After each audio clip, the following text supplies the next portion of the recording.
Hello, everyone. Welcome back to another episode of How Delightful. I am your host, Dylan Andrews, and this is my co-host, Demonica Santangelo. Hi, everybody. So tonight, we have a very special guest with us. From Big Brother 19, we have Kevin. How are you doing, Kevin? Hey, Dylan and Demonica. How are you guys doing? We're doing great. Fantastic. Fantastic to be here. I was watching the game, but I switched the game and put on the Titanic. I was watching the movie The Titanic. I love that movie. Yeah, it's a good movie. When we had just turned it, they had just hit the iceberg. So you're about to get into the best part. You don't have to watch much more. That's it. The iceberg, and the party's over. So come on, ask whatever you guys want me to. What do you like to ask me about?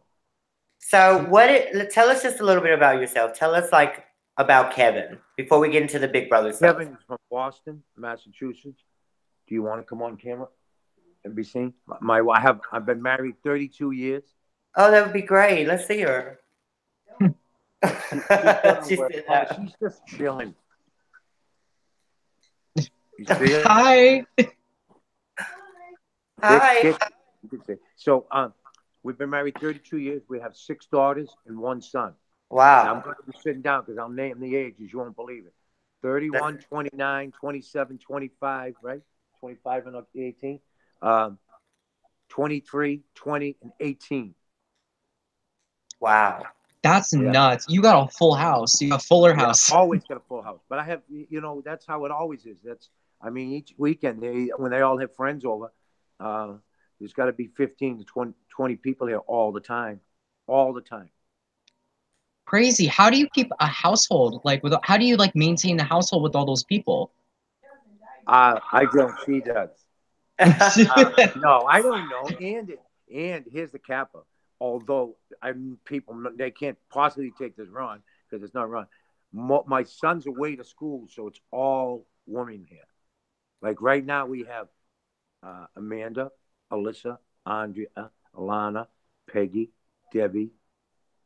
So there's 6 women here and me. That's it. Wow. So you're outnumbered completely. Yeah. So I told you, I don't even know. I told you, I went into the shower the other day to take a shower, and there's no soap like there used to be soap. There's these things you press the thing, for the soap to come. And I pressed the wrong one, and I put it all over me, and it was near. I was like, oh, God. Yeah, so I had to get it all off me in the shower. Like my shower, there's 37 different kinds of shampoo.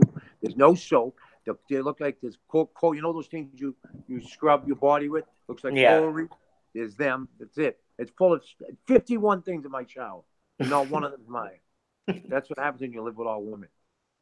So when you went in the Big Brother house, you were pretty much prepared for the chaos of that house because of your teenagers and everything, right? I think the reason that I got along at the beginning was because I could understand them, and I've lived with people their age. But when it got to the end, I really didn't enjoy it because, there's only so far that you want to go to the game. The criteria of the game is to win, of course, and that it means you could do anything you want. But our season, as most people, every time they see me, will tell me, was probably one of the meanest towards each other. Mm-hmm. Anyway, not gameplay, not like I beat you at this and this and that. I'm talking about let's say Dylan's in the other room and I go talk about him behind his back. Dylan did this, Dylan did that. And it's not true. You know what I mean? So I never understood that concept, but I guess it's part of the game. What was it like for you to see the bullying that happened in the house, or I guess that's what people called it? No, really. You know what happened? Honestly, when I seen it happen to certain house members, you basically can understand the guys when you're in there who's going to be leaving because they not see it. Even the live feeds, they know on Monday who's going to be voted off Thursday. So that person gets isolated, and everyone sort of, which I don't understand, picks on them because they're going to be going home anyhow. Just give them a break. They're going to be going home on Thursday. Why do you have to still keep being mean? But I don't know. Some people were just overly mean. You guys watched it. I didn't get to watch. I watched every single second of it, Kevin. And let me tell you, you saying the word isolated is spot on, because it seems that with every single eviction, and there was a lot of bullying that went on in the house, and like people, it was like a mafia tactic. It was like if anybody defended anybody, it would be like, oh well, they're gonna go home next. Like Mark and Elena, they defended Jessica and Cody, and then they went home next. And it just it never happens. Dylan, a couple of times I did that. I went out and talked to Cody. I don't understand. I have no animosity, no hard feelings, honestly, towards no one. I mean, I've never watched any of the episodes, but I have heard and I've seen some stuff on YouTube, and I don't understand the extent of some of them went to make other people look bad or to hurt other people. Which no reason for that. There was no reason. That's just my opinion. Anyone who doesn't want to hear it or doesn't believe it, just rewatch the live feeds. Yeah, watch the stuff. It was very, for me personally, that season was very emotional because it just brought out so many emotions in you. Like, I mean, they even said it. It was the most controversial season. Yeah. Not the most controversial season, but it was the most upsetting season. A lot of people were upset about. I mean, I was definitely angry watching some of the stuff that happened. Well, see, you know why a lot of people got angry now, and I've never seen the show before, but I watched this whole season of BB20. What they were looking for, I feel, is more gameplay. Like a lot of the comps were thrown. Do you know what I mean? Yeah. So they were like, I mean, I'm not picking on anyone, but I mean, when you have a race and someone with crutches wins the race, it's not being played fair. If I had to redo it all over, that's the only thing I would change. I would keep the same social game, but I would play harder on every comp. And if I lost, I could take losing.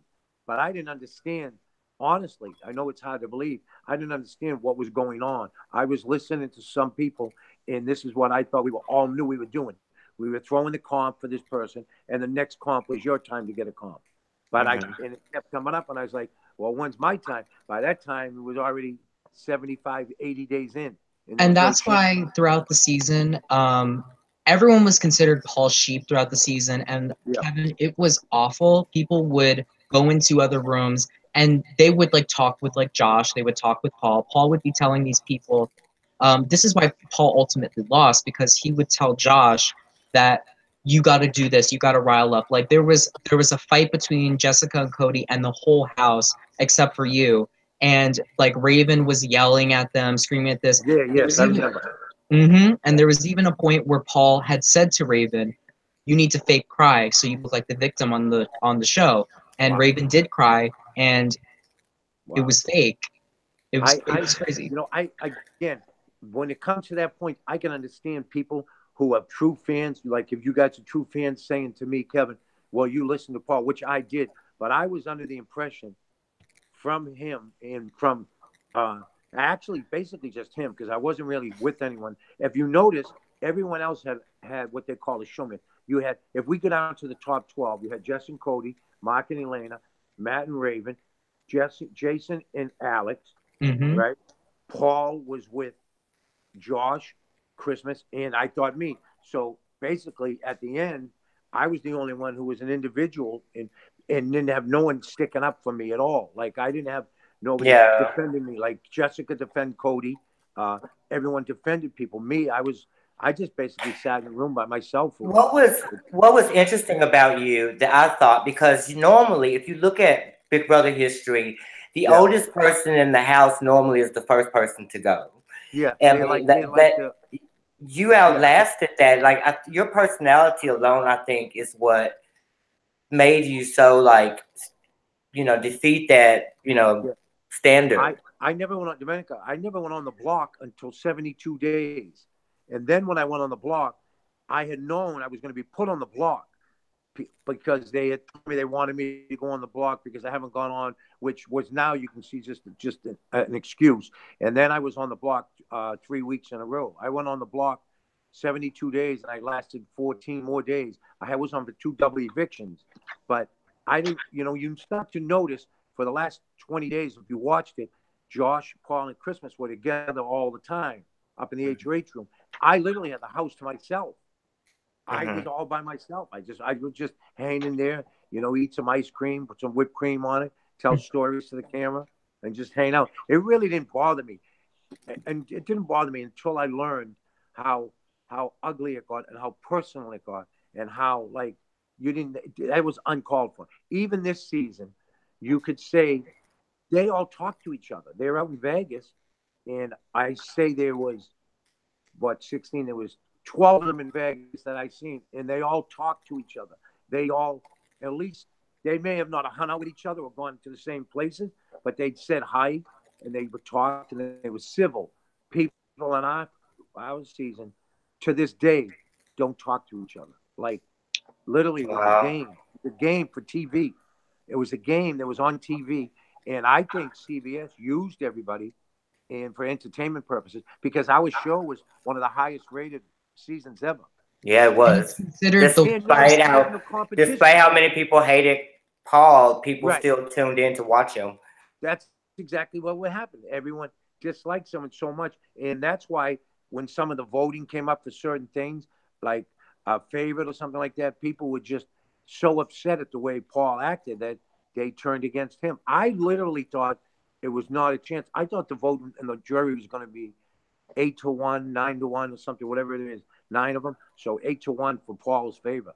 And then when I got there and they started to explain to me what went on and what went on in the house that I didn't see, I couldn't believe it. Who would have thought that first night, that first week, that Josh would have won? You know what I mean? The way exactly. I feel like Josh's victory. Josh was just so awful in that game. Like his behavior. Well, I mean, I'm not an angel myself, but Josh definitely took it to the next level. I mean, yes,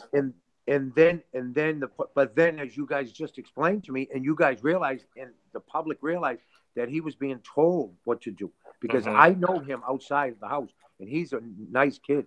I've heard the same thing, and I was sweetheart. I'm telling you, he even told me. He told me on numerous times that he was sorry. The only thing he wished he didn't do was start a fight with me for no reason. You know what I mean?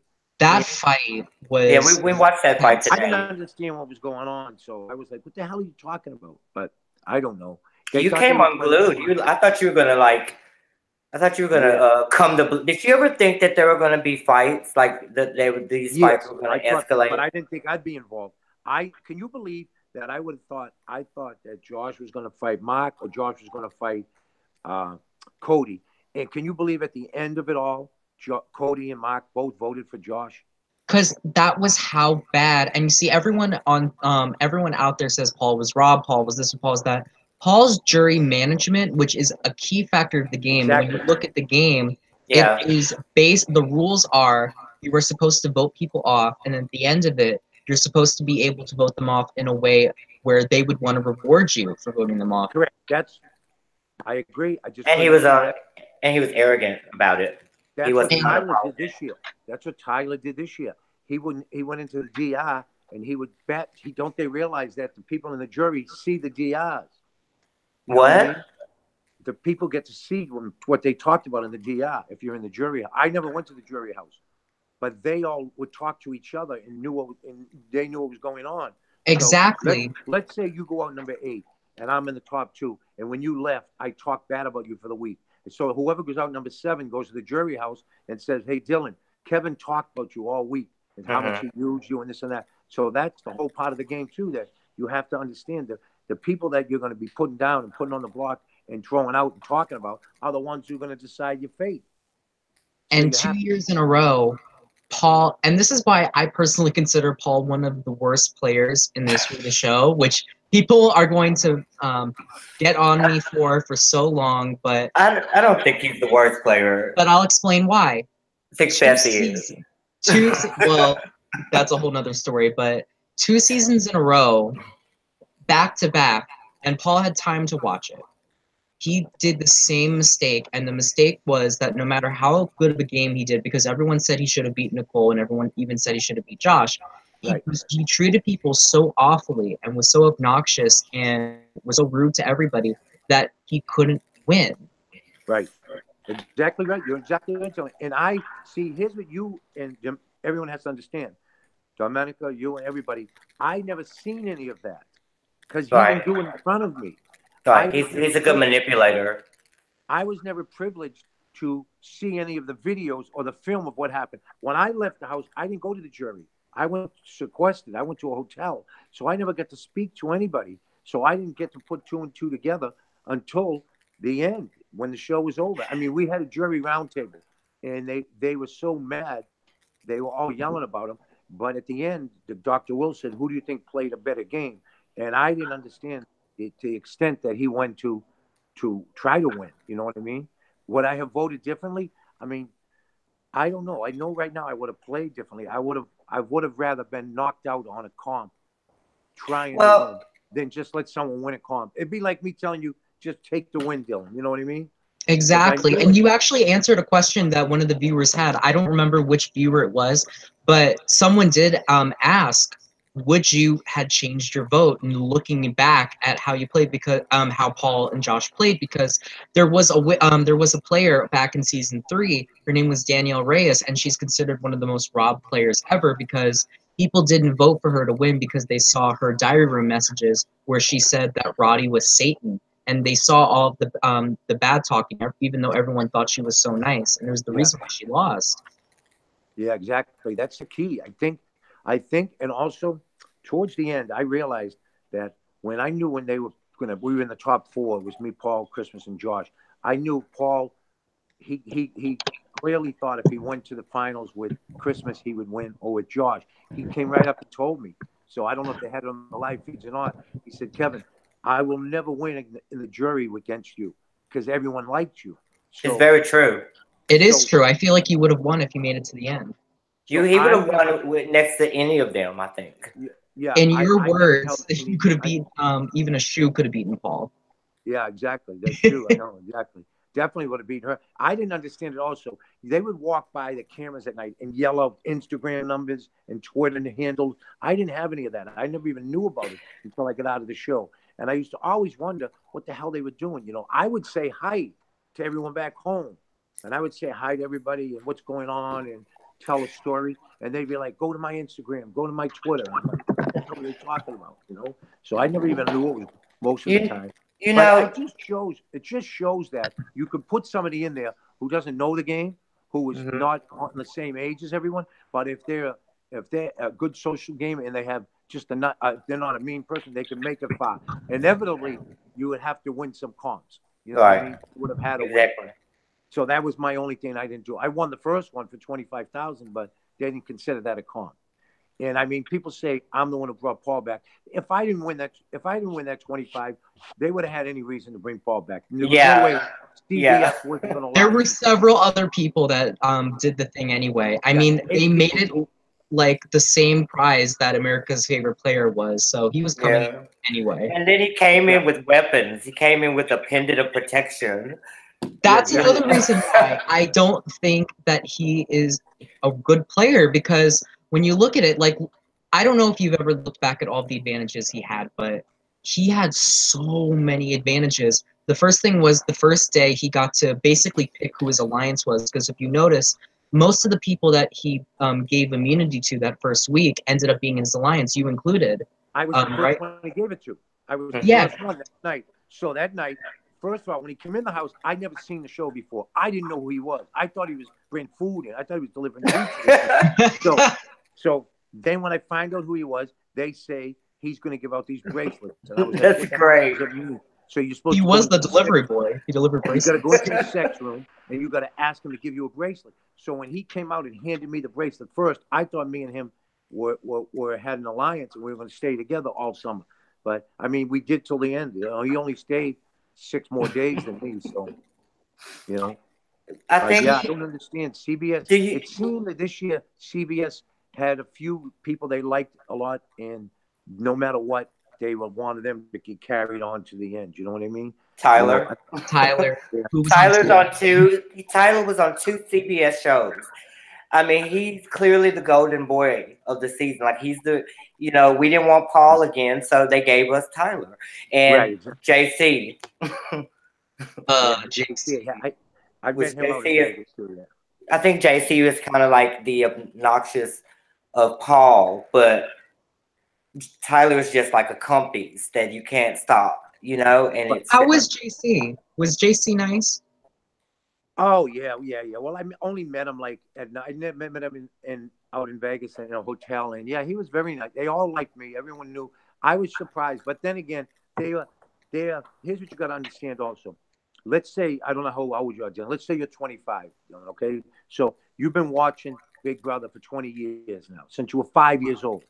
Yeah. So you know every single comp. I mean, some of the people in my season, they knew what comp was coming up next. They could tell by how long it took to build the comp. You could hear them building it. They Because knew Paul what. was telling them. Yeah, exactly. And me, I'm sitting back like didn't know what was going on, but I can still see that it didn't have to get to some of the points that it got in our season. A lot of people stopped watching us because of our season. A lot of people, like you say, CBS wanted entertainment, and that's what they got. And it wasn't. I don't think it was the right kind of entertainment, but I'm not. I have no grudge against nobody. I would just play different. I think it would have been better without Paul. I don't think we needed. You guys needed Paul. We needed Paul that season. Yeah. I would have loved. I would love to see how it would have come out without him coming through. You know, like I feel like if Paul wasn't there, I feel like you could have done a lot better on the season, and here's why. Just the fact that you you started off the game very and this is why out of all of the Paul's minions, because you were called that, I Right. feel like you had the most reason to be because you started off the game with basically just Alex and Jason. And there because you guys, you lost to like Cameron the first week. And then it was like Cody's little alliance. And if Paul wasn't there, it would have been Cody's alliance. And Right. you were able to make it through. You never won on the block. You never won a challenge. And everyone got along with you to the point where your game was so good that Jason was supposed to get rid of you when Matt went home. You were supposed to be backdoored, but he just didn't do it. Right. He Because wouldn't he do liked it. you that He much. had talked to me about it.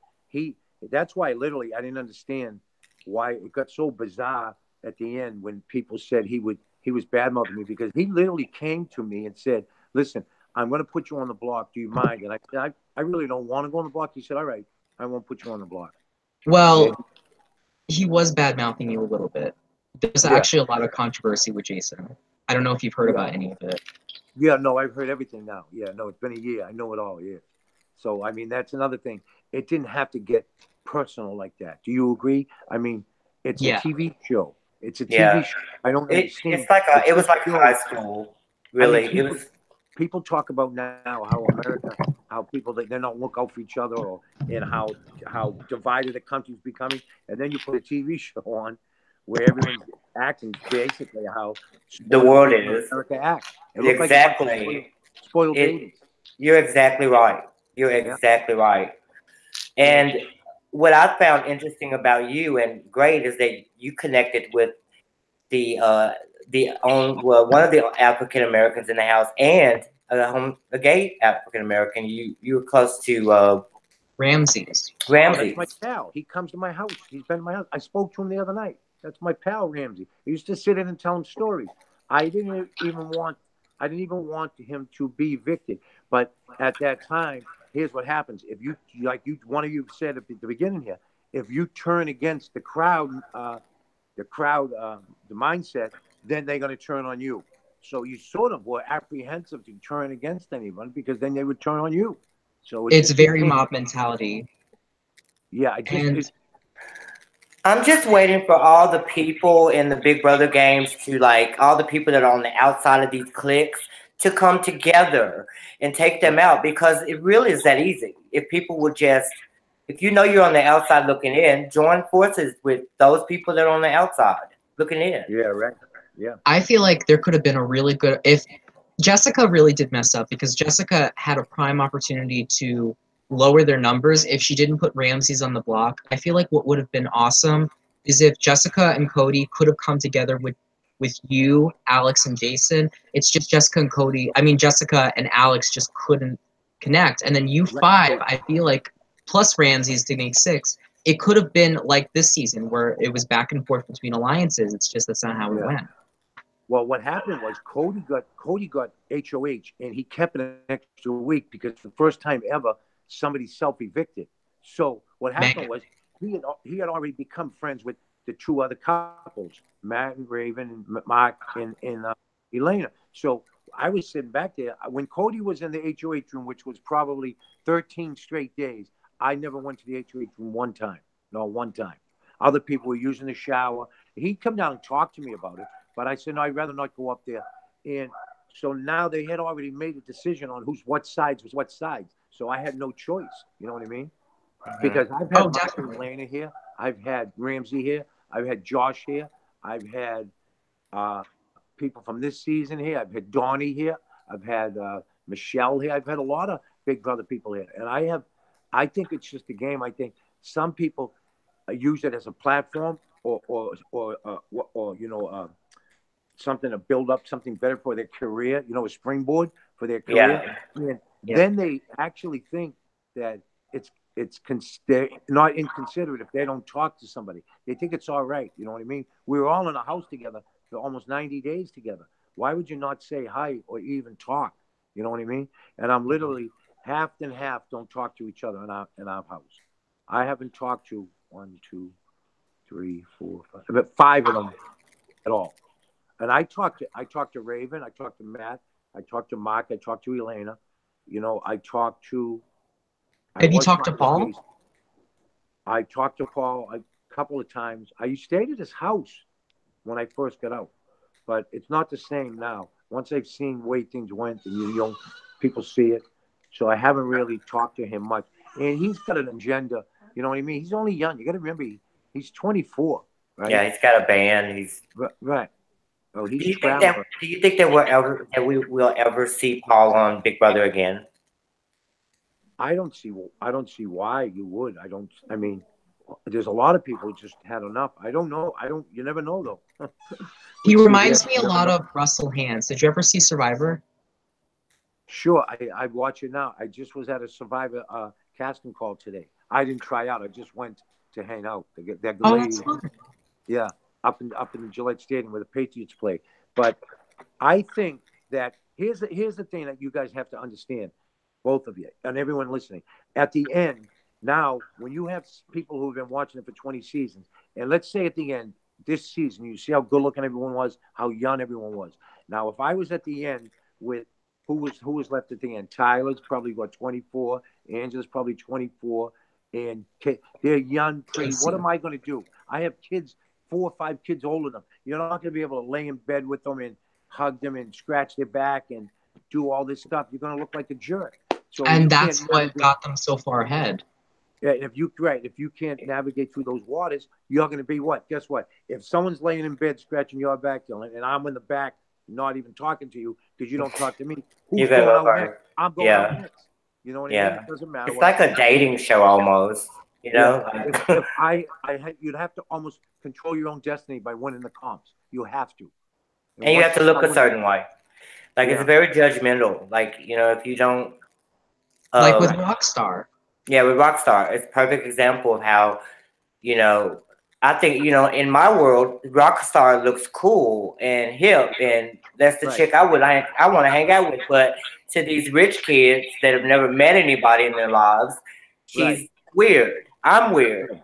Well, that's what they thought I was. They were saying all kinds of things. I try to tell them how many children I have. They didn't believe me, and I don't know. It's a game that I think is dictated by the production, determines things, because there's a lot of things you guys don't see. You're in the DR. I don't know. Do you get to see every live DR? Do you get to see them, or do they stop them sometimes? We get to see certain DRs, but we only got to see live DRs in on the OTT season when they would show live DRs, but we don't get to see every part of the DR. We only get to see a small clip of the DR. Like them talking to them. Well, obviously, you can tell then some of it is production runs everything.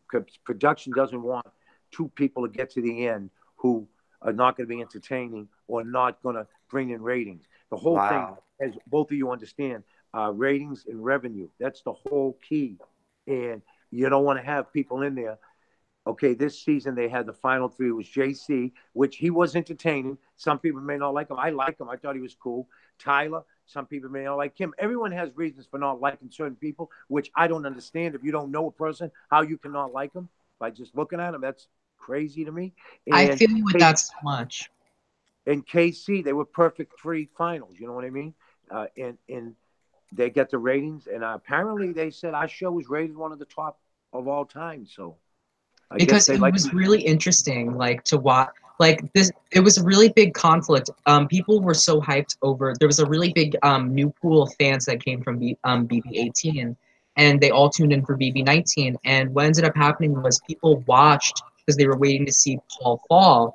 And then what the really sad part was, people didn't tune in for BB20. So BB19 actually had higher ratings than 20, even though 19 is considered one of the worst seasons because of just how everyone acted. I agree.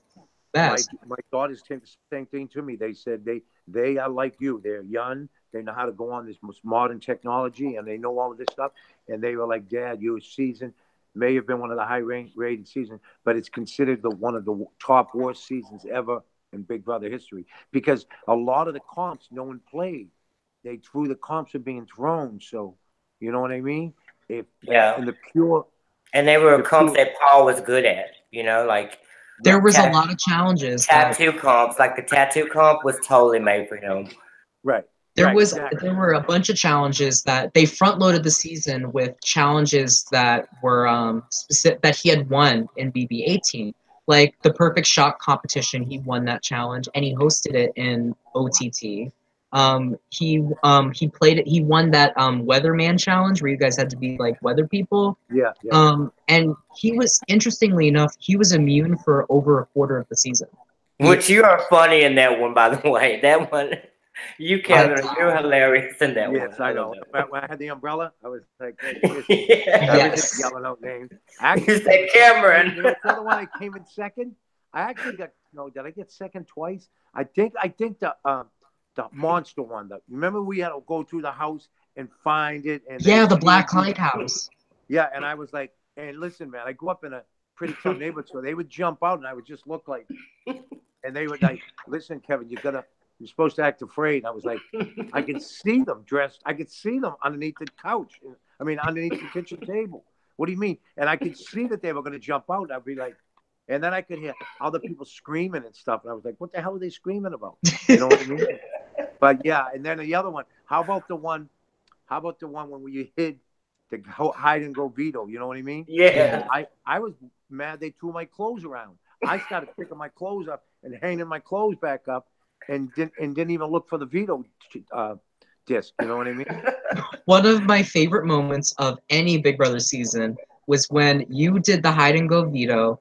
You went into the Rose Room looking for it, and you stumbled upon Matt and Raven's used condom collection. Yeah. And I said, listen, man, they can hide their vetoes, but can't hide their condoms. What the hell is going on here? You know what I mean? Oh, my God. I fucking died. That's why you're great. That's because that's why I was like, what the? You got to be kidding me, man. Hide your condoms. Forget the vetoes. You know what I mean? And the veto chips were like 8 by 12 inches. You know what I mean? So I have suits. There was no need to throw the suit. How am I going to hide a veto inside the upper pocket of my suit? The thing was this big. You know what I'm saying? So they literally just threw that. And then I understood they threw the house around because that's what they wanted them to do. And the whole thing is you only get to go outside 1 day a week. What? Yeah, 1 day a week. 2 days a week most. 2 days a week. Oh my God. Because they have to build those elaborate sets. Yeah. And they take days. And then they have to take it down for the POV the next day. So you don't go out Tuesday, Wednesday, Thursday, Friday, Saturday. You go out Sunday and some of Monday. That's it. That's why. Oh my God, that's like prison. So I would get up in the morning. I couldn't wait and get out in the goddamn yard. And then people would complain. It was like the best weather ever. And I don't think it was ever cloudy one day. It was beautiful out there, and no one wanted to go outside. Everyone stayed in. So me and Jason used to go out and walk the yard. This is something I always wonder. Do they if you need stuff, let's say you need something from the store, do they do a store run for you guys? No, there's no store runs at all. Nothing. Listen, the lack of stimulation is, I don't think anyone can understand. That's the key. That's why I think I made it further too, because you have 168 hours in a week. You have 12 to 24 to go in the backyard total. and the rest you have to listen to everyone else's stories, and you have to sit in that house, and there is no books, there are no magazines, there are no radios. They play 2 songs a day, and they play the same. God damn, they play 2 songs. What's that song? Hit Me Baby One More Time. Who sings that? What's the girl's name? They play Britney Spears. Please stop playing Hit Me Baby. Hey, Herman, bye, bye, bye. That's all they kept playing. I'm like, they played the Britney CD, the first one. Wait, who played Britney? Put on some Rolling Stones or something, Sympathy for the Devil, something like that. And yeah. The only reason I request those songs is because they're like 9-minute songs.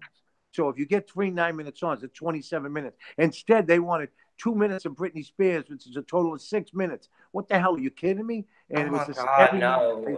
I couldn't believe it. And I slept right under the speaker. So, and the lights would automatically come on. So you had to get up. And this music was so loud, and the house was so cold. They had to keep the house cold. You can understand, the cameras will overheat. So at nighttime, about 1 in, the air conditioner comes on really heavy. So they can cool the cameras down. So you see everyone always bundled up. They're bundled up because the house is freezing. See, that's what I would hate, because I hate to be like really cold. Yeah. So and then time to go outside. I couldn't understand why people wouldn't go outside. They just never did. They would, but when you would see video of it that they edited and they would put up on Wednesday night or Thursday night, because it was Sunday, Wednesday, and Thursday. Yeah. They would show a lot of people like being outside when we actually didn't spend that much time outside. You really didn't. It looks like you guys do. Like it seriously does. You and Jason used to walk, so you guys would only walk on the days that you could. Yeah. Like you can only walk. We'd only walk 2 days a week. That's why we couldn't wait to get out there, man. Because you got to remember, Dominica, listen, they're building these sets. So let's say they have one of those elaborate sets where you have to lean forward and they squirt water on you, and it almost looks like a spaceship. It takes days to build those sets. Days. So they have to they close the screen, and it takes like 3 days to build those sets. So by the time the set's built, it's time for the live eviction. You know what I mean? So you just stay in all week. That's why the game is, everyone starts, and even no matter how much you love your brothers and sisters, if you spent every hour of every day with them, you would get mad. And, to people you don't know, strangers, it would definitely be the same. And the age difference, like 9 of them were under 26 years old. I turned 56 in the house. You know what I mean? That's crazy. What was that like for you to like have your birthday in the house? Well, he had angel food cake. I guess I can't complain because at least I got a cake made. But it was pretty different. I mean, I was so much older than everybody that literally was so much older than everybody. I mean, Ramsey's 21. I was 56. That's 35 years older. Then there was like 5 of them 21 years old, 22 years old. So I mean, the only one even close. Jason wasn't even born when I got out of high school. So, and he was the second oldest in the house. Really? He is. Wow. So I had my back against the wall. And like you say, it's easy at the beginning to just get the older person out, because then you can see what alliances everyone takes, and if everyone follow what the other people say, and if the older person doesn't win the POV, or the HOH or the POV, then he's easily thrown out. You can just say, "Oh, it's just the way I think the game should go." You know what I mean? So this year, who was thrown out? The guy was 40. I'm still 17 years older than him. You know what I mean? He probably wasn't even born. It's crazy to think about, and I don't even think people do it like consciously. Like we as people, like we will self-segregate based on race, age, and gender, and it's crazy to see. Like I don't even think people were thinking, "Oh, Steve is the older guy, or we're just going to put him on the block." I don't even think Tyler was thinking that way. I think he was just thinking, I'm going to put him on the block because him and Sam don't really have any ties to anybody, and they evicted him for a strategic purpose. And I feel like it really does speak volumes for how good your social game is. And I think if they do invite you back, I feel like you would do just as good, because you have you remind me a lot of Did you ever see Big Brother Canada 5? No. Big Brother Canada. There was a woman. Big Brother America, man. Yeah. But I did meet some of the Canadian people. They are so sweethearts, really nice people. Yeah. Yeah. But again, Dylan, what I'm trying to say is I think now after this season, when you see everyone's your age and everyone's handsome and beautiful, like all you guys, it's really hard for someone who is my age to make it that far again. Not saying that I'm like a novelty or something, but you're just not going to make it that far. You're not going to, because now you have on people who all look like Baywatch. It looks like Baywatch. Did you see them all this year? Angela and Tyler especially look like Baywatch. Okay, and then you got Haley. Then you Haley, got Bailey. yeah, Haley. Okay, Haley was gorgeous. Let's keep going. Then you have Bailey, Haley, Angela. Then you had Casey, and then you had I'm trying to think of the other girls. You had Rockstar. You had Sam, and who else? Who else went out? Oh, Rockstar was the second oldest. Caitlin. You had Caitlin. Caitlin, yeah. And Rachel. Come on, guys. Rachel, oh my gosh, her. That's all you can say is, oh my gosh. You really can't say much else. I mean, what are you supposed to do, a 57-year-old man? First of all, it's pretty creepy. You know what I mean? What are they going to do? You can't really have no showmance or quote unquote romance. You look like a jerk. I think they should have it. If they have it, they should have a 40 and over season and a 40 and under season. You know Well, what I mean? Celebrity Big Brother, the only contestants that were in their 20s were James Maslow and Ariadna, and they were even in their late 20s. The rest of them were in the 30s, 40s, and I think one of them was in their 50s. Was Mark McGrath? No, Mark just turned 50. Yeah. He just turned, because I stay in touch with him. Here's what I try to say to you guys. Take 15, 55 and older people and put 121-year-old with them and see who's the first one out. The 21-year-old. I'm telling you, I played like online version of Big Brother just now, and it was because one of my friends said, hey, you should play, and it had a prize of $250, so I was like, sure, I'll do it. And I was the youngest person in the house because I'm 18, I'm going to be 19 in a few months. and your birthday. What's your birthday, December? February. February. And let me tell you, I was instantly cast aside. And there was actually a past week where people were attacking me like how they were in Big Brother 19. I just ignored the chat. See, it's easier because I don't have to look at it. But they were saying, don't you have a bedtime, blah, blah, blah. And it's very difficult when a bunch of people who I think their ages range between 40 and 50 do that. And I could see that happening to an older person. So I get what you're saying. So you can understand. So now if you dealt with all, say you dealt, let's say over 50 and over, because I'm 57 now. So let's say 50 and over. And what are your options to do when you have 4 girls that are all 20? They're gonna think it's creepy. You know what I mean? So you can't. So that part of your game is cut out.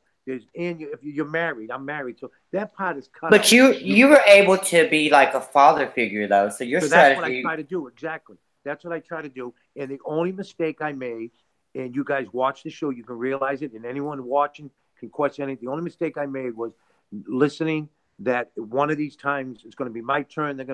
My turn to win, and stick with the team. It's a team, and let's give this comp to this person, give this comp to this person. And the funny thing about it is, after they won the comp, they would celebrate like they really won the comp, and I would be sitting there holding my head.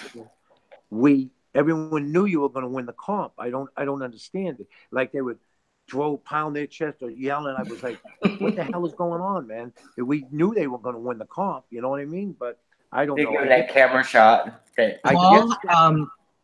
Paul actually holds the record he's tied for the record of veto wins, and he was 1 HOH away from tying Janelle for most competition wins in a season because he won 3 HOHs. But I don't count half of those competitions because almost all of them were thrown to him. Right.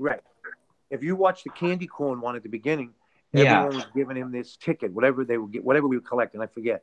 I didn't give him no tickets, but I didn't. So basically, he would just stand by the front, and people would go up and give him their tickets.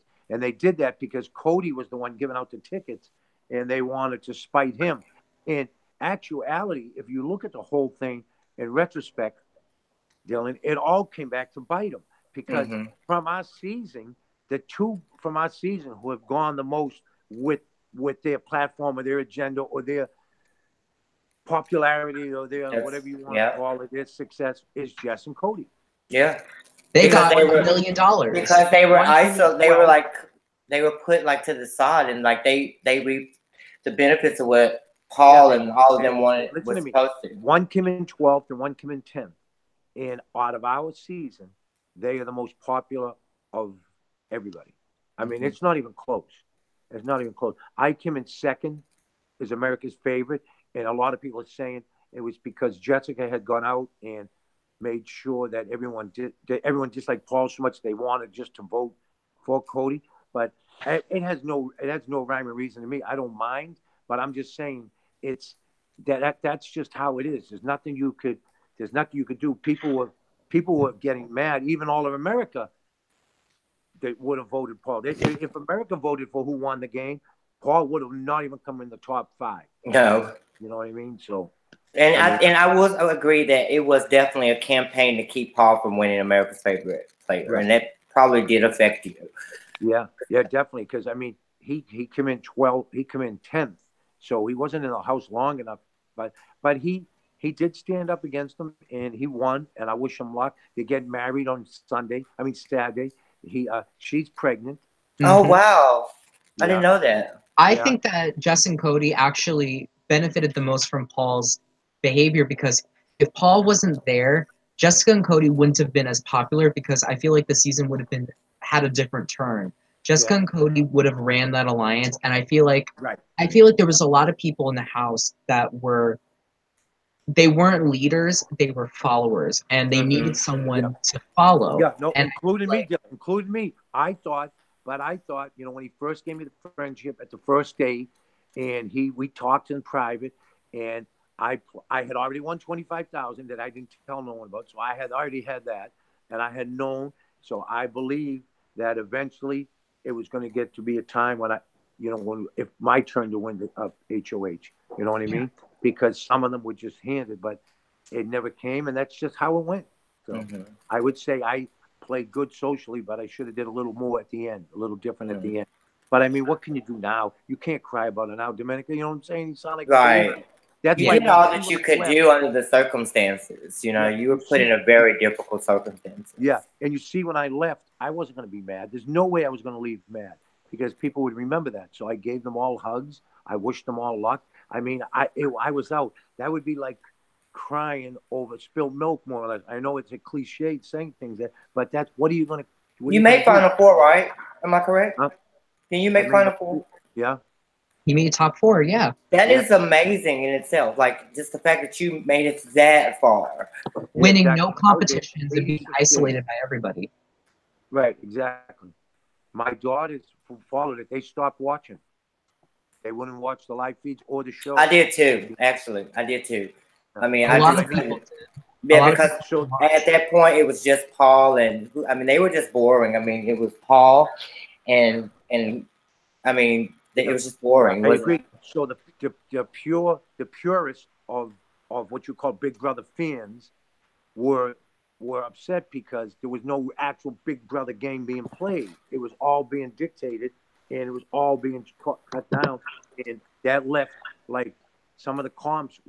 I mean, you don't have a race and have 6 false starts. It just doesn't happen. It could never happen. You know what I mean? So I don't understand. But I mean, I would change that. I would definitely do that different. But again, I am not complaining. I'm proud of Josh, and Paul came in second, and who won? Cody won America's favorite. They're all doing great. But I will say this, Josh killed it at the end for me. I mean, he definitely gave Paul what we all wanted to give him, like, because Paul was so confident that he was loved by America. I told him, listen, me and him talked. He sat down just like we're talking. He said, Kevin, listen, if I go, we're in the final 4 now. If I go to the final 2 against you, I am going to lose. He said, I have to play hard now. And he said, he asked me who you think you could beat. And I said, you could beat Josh, because I thought Mark, Elena, Cody, and Jessica, there's 4 votes against Josh automatically. You know what I mean? 4 for Paul. And they voted all the exact opposite. They voted the exact opposite. It speaks volumes to how bad. See, if Paul had lost to Christmas, there could be like some kind of say, like, because Christmas was out of the 3 of them, she did have her moments where she was like attacking, but she never really attacked people. And she did have the 2 HOHs, and she did have the broken leg. And I feel like Christmas would have played differently without that broken leg too. I But think she had a baby today. yeah, she had her baby today too. Wow, so much information. What did she have, a boy? I think it was a boy. I'm actually gonna check. But if he had lost to Christmas, that would be a whole nother story because Christmas was genuinely like nice to people. So it would just be like, well, Paul, he fucked everyone over and he just wasn't good. But with Josh, the fact that he lost to someone that physically, I mean not physically, well, basically physically, got into an altercation with Mark almost 2 times. He personally attacked each and every single person on that jury. And he was so awful to people. The fact that Mark, Elena, and Cody gave him their vote, it just speaks volumes to how much of an asshole Paul was to them. Yeah, I guess I'm going to have to. I mean, that's what happened. Yeah, you can't debate with the facts. Those are the facts, man. I mean, you can, of course, you can be friends and you could say that's not what happened. But I mean, facts are only the facts. They're right there. That's what happened. You know, I thought it would be I thought it'd be a 7-2 at most. 7-2. Paul would have won, and he lost.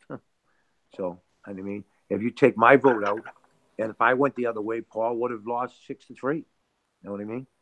So yeah, it's really weird. It's bizarre. And this season, I honestly like this season, guys. Did you like it? I mean, I love this season. I loved it. Best season since season 10.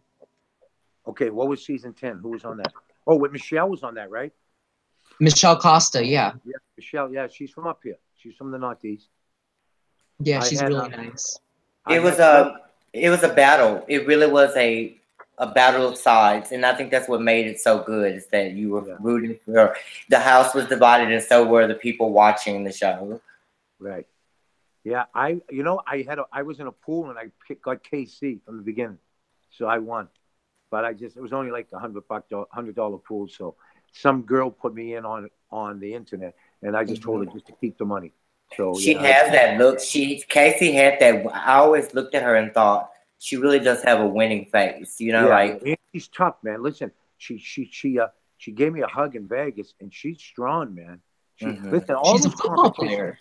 You know what happens, Dylan? Everyone gets surprised. Everyone thinks different. You look at guys, you see how big, strong they are. Some of those competitions aren't built for big, strong people. You know what I mean? Hanging on the thing. I mean, if you're 200 pounds and someone else is 111 pounds, you know what I mean? You're 5'3", and I'm 6'3", 200 pounds.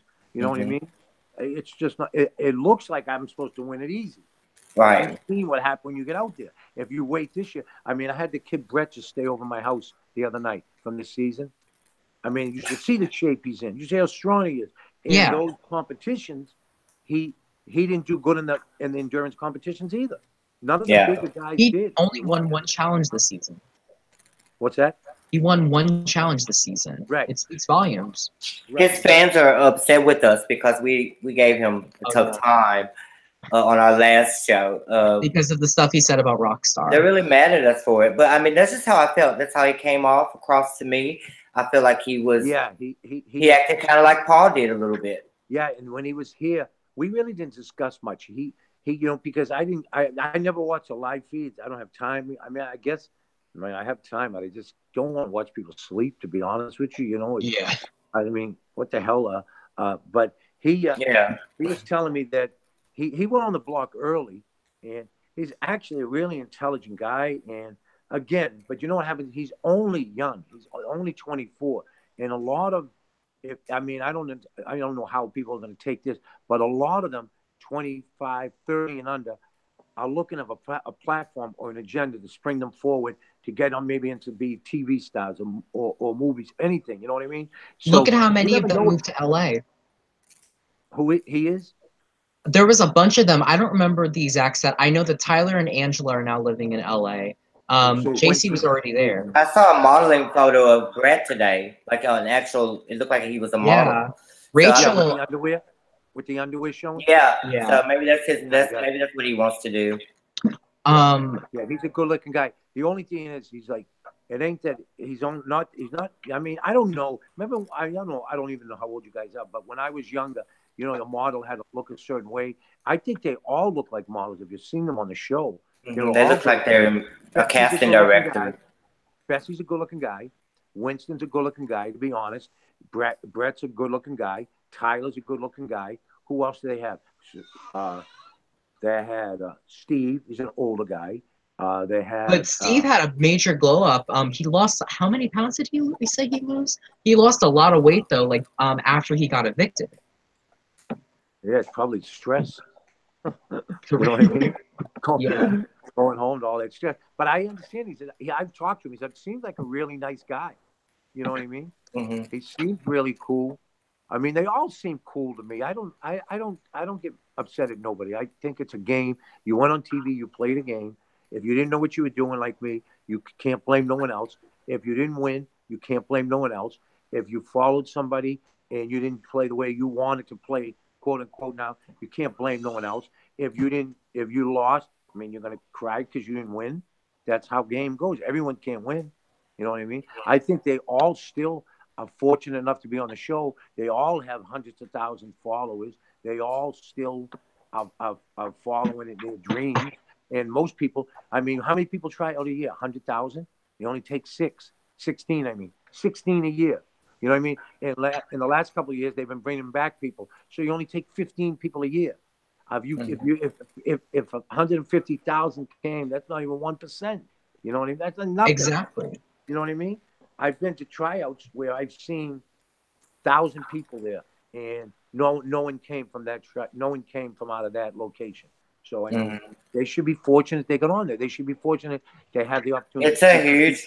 I mean, I stayed in the rain for 3 hours to audition in Nashville, and they wouldn't even let us in the restaurant until like 30 minutes before the group that we went in. So we had to stand in the rain, and it rained all day, off and on. That whole day it rained. Wow. You want to hear my story? Let me tell you this real quick story. I went down to Boston on March 22nd. I ain't never taken the Amtrak or the commuter rail ever in my life. Ever. I just never did. I grew up in a neighborhood where everyone had a car, or you didn't need a car because everything was right there. So I went down there to meet my daughter, and I went into where they were having tryouts. There had to be 500 people there. They gave me a number, and next thing you know, I was picked, and I was coming back, and I brought out 12 suits. I thought we were being taken out to dinner for the weekend. I thought like on the weekend they would put us in a van and take us to dinner. You know what I mean? Mm-hmm. Yeah. On the wall up there, do you see them? Can you see those suits up there? Yeah. Okay, I had them hanging like that in the hotel, and the production used to come down. They were laughing. They were like, "Why do you have so many suits?" And I said, "Don't we go out to dinner?" So they confiscated 8 of my suits and let me keep 4. So I used to wear a suit in the house. No one's ever wore a suit in the house ever. Which I thought was great. Yeah, I used to wear suits. That was one of my favorite parts about you. The only thing is, you could never get in that bathroom with. I mean, those. You were smooth. You're just a smooth cat. Like you just are. Yeah, I was laid back, chilling. Yes, absolutely. So when I used to go in there, we knew. If you ever see the live eviction, you see how pretty all the girls look. The girls are all in dresses, and all the guys come out in tank tops still. So I was like, only thing I'm going to do is just every time the live eviction comes, I'm getting dressed up nice because I didn't realize it. So when I was on the double live evictions and stuff like that, I would hide a suit underneath the table, and you would literally have 1 minute by the time that person left the house. So I would run over and get changed and put a different suit on. And they were like, "How did you change the suit?" And they would tell me you only had a minute because you had to be ready to go back, because I would not be. If I was going to be evicted, I wouldn't get evicted in athletic wear because I wouldn't do that. I was going to wear a suit no matter what, or they weren't going to evict me, man. Yeah. They weren't going to evict you unless you were looking sharp. Yeah, exactly. So I went out there. That's what Julie said. She said, "Yeah, I'm the only one dressed up." I think Matt brought one shirt. He brought a Texas Longhorn He brought 2 shirts. There was that blue shirt and that orange Texas shirt. And about Matt, I think my favorite goodbye message that has ever graced Big Brother of all time was your goodbye message. And it was like only 3 or 4 words. And it was the first one. It was like, "Matt, take care. Yeah. Goodbye." That was it. That's it. Yeah. No, I didn't even say it. I said, "Matt, goodbye." That was it. But we didn't talk the whole summer, and everyone knew. He literally asked to be let go. He asked to go to the jury house. He couldn't stand the pressure. You know what I mean? What happens is a lot of people crack, man. Like They said, you guys said they're in there. It's almost like a jail, man. It's hard. It's hard. And if you don't have the right people at your side and you're constantly being put down, it's a lot of stress on you, man. You got 180 cameras watching you 24 hours a day. You know what I mean? You don't want to do anything stupid, and that's what happens. People end up doing a lot of this. I think stress gets to more people than anything on the show. That's what happened. I mean, this year they allowed them to have, they had an engagement on the show. They had Mr. Spectacular. They had Rachel Riley. They had music. They had home videos. They had Paul, Josh, Derek all came on. Our season, we had nothing, not one thing. We didn't have, on the 4th of July, they let us go out. They didn't have slop. We were talking about this the other night. Did you guys see any slop this season? Like, that's what I asked them. They said that there was, but I didn't see any. I don't even remember hearing about it. Apparently slop. I actually looked into it afterwards. There was have and have-nots, and there apparently was slop. It's just they don't show it anymore for some reason. I guess they don't think it's interesting. Something that I've really missed is like they put in these new competitions. They put the hacker competitions, stuff like that. But I remember watching like the food competitions, and the food competitions were always so much fun to watch because they were interesting. Stuff like that really showed character, and it's just now it's like, oh, HOH picks who goes. But stuff like that like formed bonds, and it formed like anger, and it caused like rifts. Like it was interesting. You know what I think too? If they allowed us to have like somebody come in the house, we did have Derek come in, and we did have Bobby Moynihan come in. You know, the guy from Saturday Night Live. But besides that, we had nobody. I think if they had allowed anybody to just come in and break the monotony of the house just once, you know what I mean? People could stop being so mean to each other. But they didn't, and that's just how it went. They should do what they did that year that they let them go to the that concert. That was cool. That's what I thought was going to happen. They let them go to a football game too, or something, right? Or a concert, They like the MTV Music Awards or something, or Ariana Grande's concert. I don't even know. And I brought my suits out there too.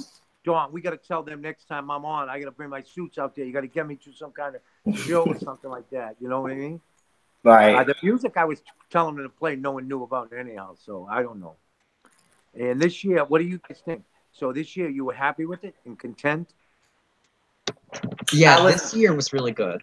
I had a love and a hate relationship with a lot of the housemates. Who was your favorite? Who was your favorite? Three. I'll make it three. So Haley is definitely by far my favorite. She was just like such an underdog, and she fought to the end. Like she definitely fought to the end. I felt my heart poured out for her, like it really did. And Dylan, who was your favorite? My favorite. So I went back and forth between my favorite, but I feel like my favorite, I've got to say, was maybe Rockstar, and here's why. I really did like Haley because Haley, you know, she was the last person standing, and she was very down to earth, and she was very charismatic. But the reason why I really liked Rockstar was because she was the first person out of that entire group that saw through what Tyler was doing and like was trying to get people to target him. And she was a lot of fun, and she didn't go down without a fight. And I think that she was like my favorite, and Bailey and Haley were right next to her. Yeah, I mean, they're all like pretty equal to me. What about my pal Scotty? How come no one likes him? What did he do wrong? Scotty is fine. He was just so. I thought he was a little cutie pie. He was a little guy who used to sit like with his arms folded. He's like the kid in school you never wanted to bother. You know what I mean? I don't understand. I think I like him. I contact him now, but he's going to come up here to Boston. But like. He tries it. He tells me that like I guess he wasn't liked. I didn't know. I think he just did something like I didn't like how he allowed. Like I think there was one when Brett like lied on him, and he didn't say anything. And I was sitting there thinking, why is he not saying anything? Why is he saying you're a liar? You know, like he just kind of like stood there and just let it happen. And I think he just made some decisions and moves that I didn't like going after Swaggy C or.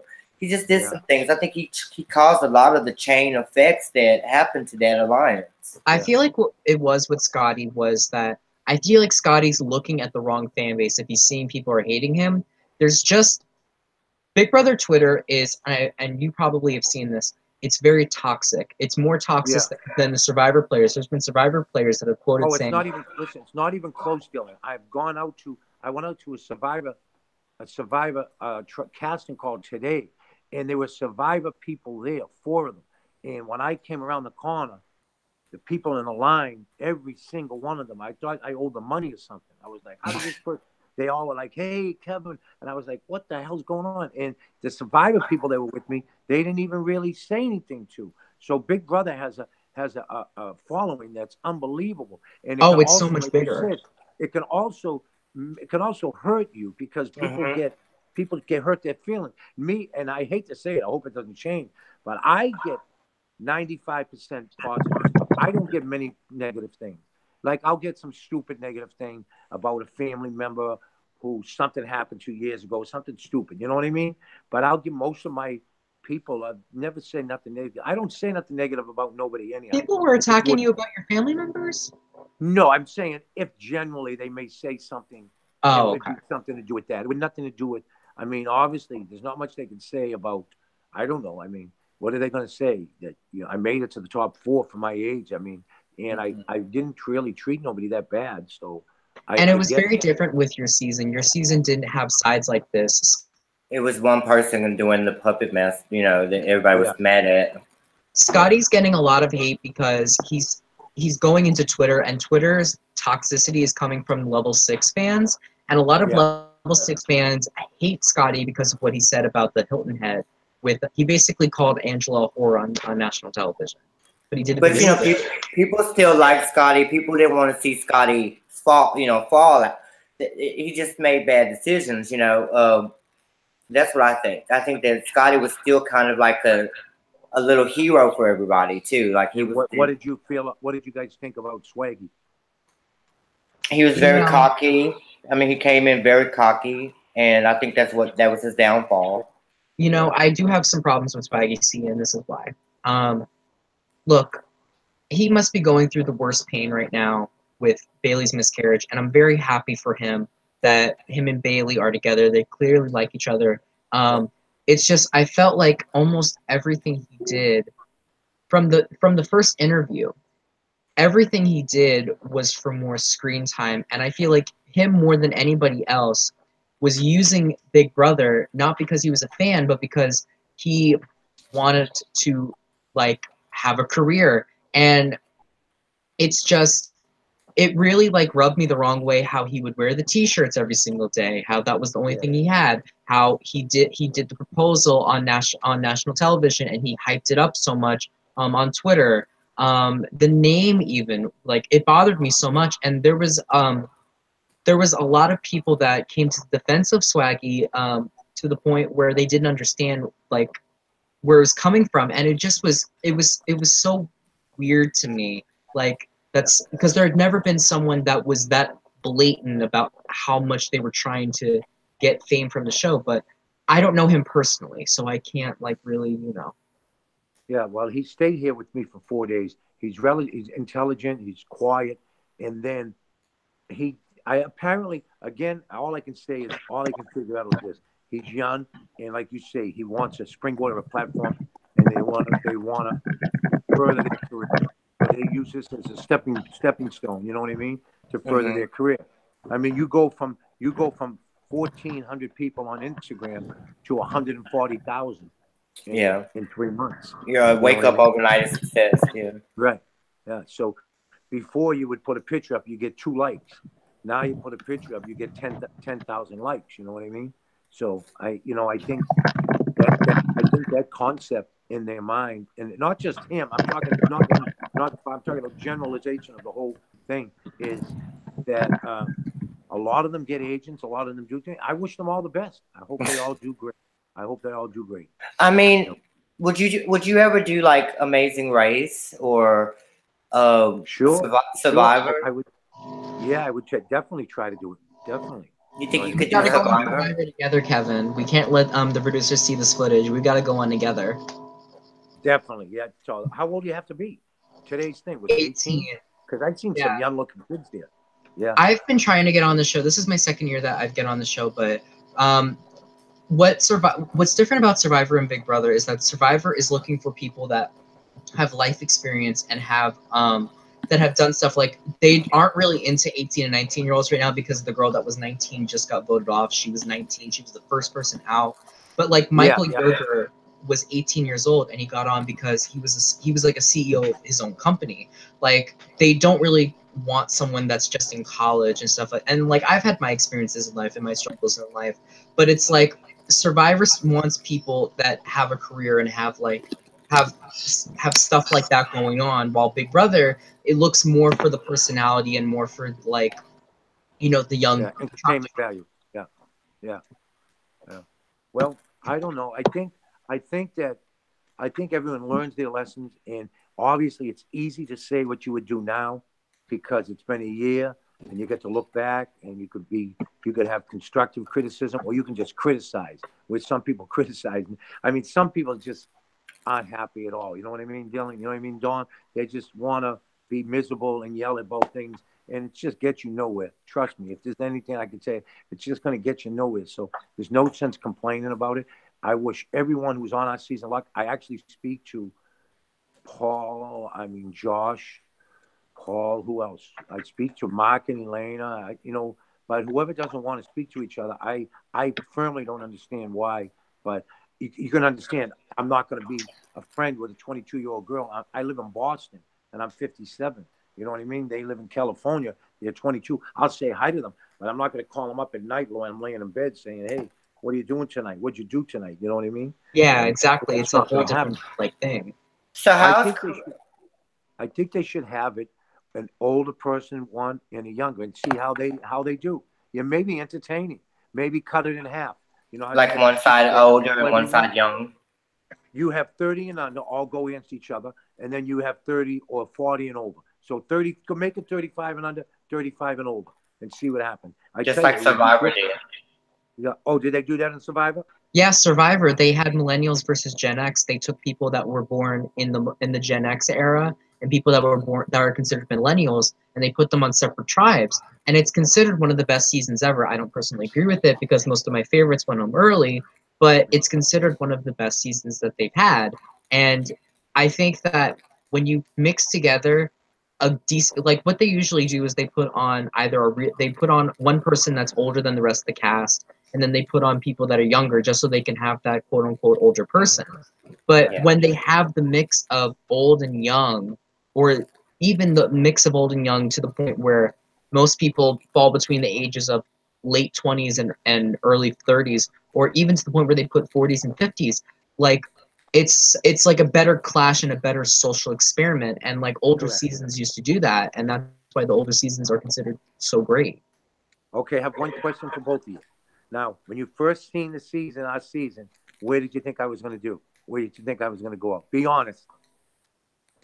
When you first seen it, and you've seen all those people in great shape. I actually said and I'm going to be completely honest with you. I actually said that you were going to be first boot. Right, see? Because I thought that they would never give you a chance. Yeah.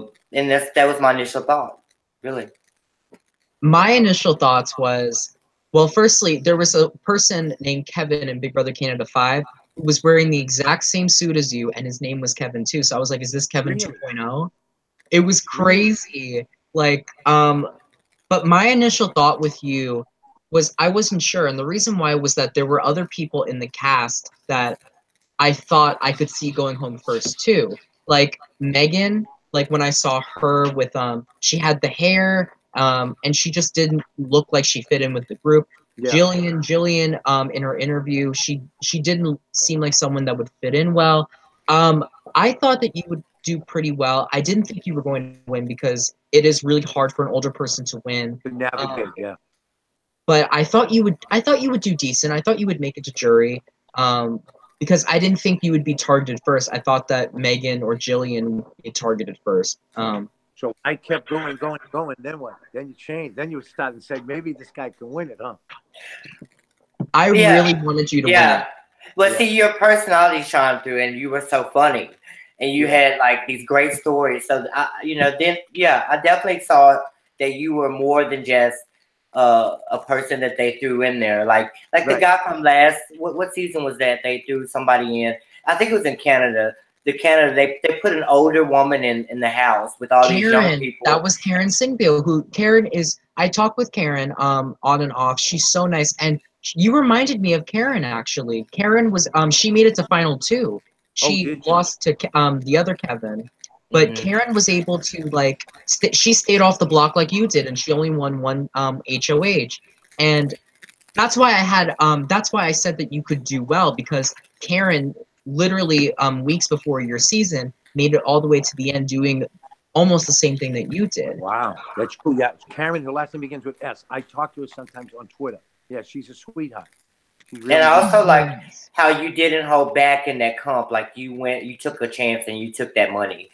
So I liked you then too, because I was like, oh, he's not afraid to do stuff. Like, you know, so maybe he'll make some big moves. We all fell into the trap, so everyone thought they were doing the right thing, and that's just what happened.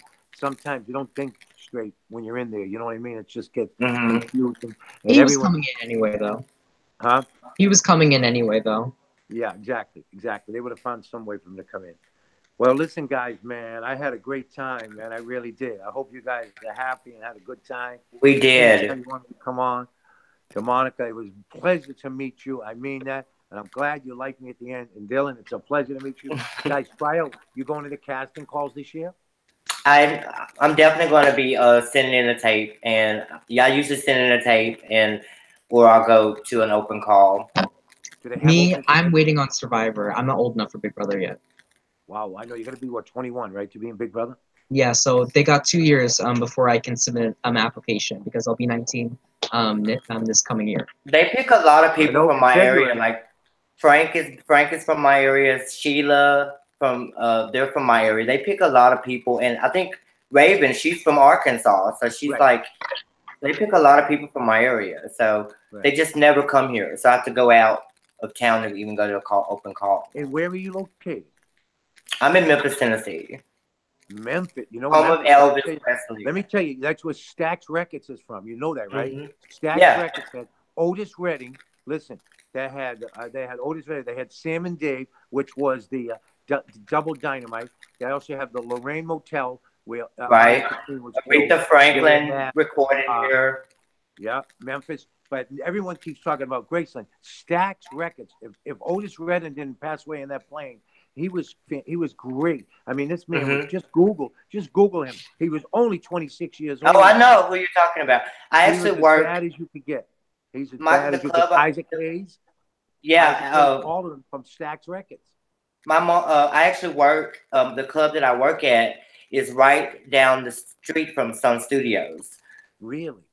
Yeah, like right on the corner from where I work. That's where that's where Elvis and Jerry Lee Lewis and Johnny Cash and all them started. But Stax, I'm telling you, they had some groups that you don't even hear about them. The Epsilons and the Echo and all of these great groups. And they were, when poor Otis Redding passed away, December of '67 in the plane crash, the Baccades, all from Memphis. We're gonna do a day with Demonica in Memphis episode. Yeah, that's great idea, man. Because people don't know when they mention Memphis, like you said to me, you thought I would say Graceland. I'd rather talk about Otis Redding and Sam and Dave and all those guys there, man. They were great. They were so underrated and not known. You know what I mean? Otis Redding wasn't known until he went to Monterey and played in the Monterey Pop Festival in '67, and he only lived 6 months after that. So there's a lot of history here. A lot of history. Yes. Listen, man. Thank you both so much for having me, man. I hope you had a good time. And Dylan, good luck to Demonica. Good luck to you, hon. Take care, everyone. Be cool and have a good time. Anytime Thank you, Kevin. Thank you so much for coming on. It was an absolute delight. I met you at the NYC premiere party, and you were so lovely in person, and you're even more lovely in this interview. Thank you so much for coming on. And anytime you ever want to come back, you are invited. Oh, you too. You got I'll send you my number on their little, the little tweet thing on the side. Yeah. The little thing we tweet on the side. What is that? A DM, you guys call it? Yeah. I'll DM you my onesie. So you can have it, and then you don't have to go to all this. You can just text me or something. All right. Definitely. All right. Don't forget to represent Memphis over there, dummy. You hear me? I will. Memphis. No, I want you to put on this thing. Put on, what is it? Sam and Dave. Hold on, I'm coming. In Amsterdam in '67. Put it on for 7 or 8 minutes. They must lose 3 pounds each. You should see. They were called Double Dynamite. Check it out, Dom. I'm telling you, Google it. I guarantee I'm going to say it's great. I'll see you guys later. Take care. All right. Be good. All right. Good night. Kevin. All right, later. Okay. That was great. Thank you, everyone, for tuning in. Thank you, Kevin, for joining us. That was so much fun. I'm glad we found out a lot of tea that I was not expecting to get to. We didn't get to some of the viewer questions, but we did answer a majority. But most of the stuff that was asked, he already touched on. So I'm going to give a quick shout out to the following people that did ask questions. Scon Duders, M. Davis, 1998, Top 20 Fan 33, Miss Elice 3, Russell 11, Love Life, and Sharon Ma Adams. And I also want to give a shout out to the people that are in the chat and have been keeping up with us this entire evening. Nicole Kwasny, Sean Hewitt, Rue Plays, who who has been coming back, loyal fans, Cool Beans, Lena Palando, my good friend, and Connor Mark, and Tess Fehe Stan. So thank you guys so much for watching. If there is somebody that you want us to interview next time, because we will try our best to get as many people as you want, please leave it in the description below. And we're very sorry that some people feel like we are very biased. The show is not meant to be a non-biased. I'm not. It's all, I mean, we're all entitled to our own opinions, and if you don't agree with what what we say on the show, or you don't agree with our opinions, that's fine. We'll agree to disagree. But we were called bigots. We were called this. We were called that. We don't mean any harm with what we're doing. But yeah, if you don't like our opinions on the show, that's okay. That's what a dialogue is about. But thank you to everyone who's watching. And if you want to see more, hit the subscribe button and that bell notification, because YouTube got us fucked up with that shit. And thank you so much. So from outside the Google Hangout, I am Dylan Andrews, and this is my co-host, Demonica. And we'll see you next time on How Delightful. Now we're going to do our little outro. Love y'all. See y'all later. And as always, deuces. Deuces, and I don't care if you don't like what I think. All right. Bye, y'all.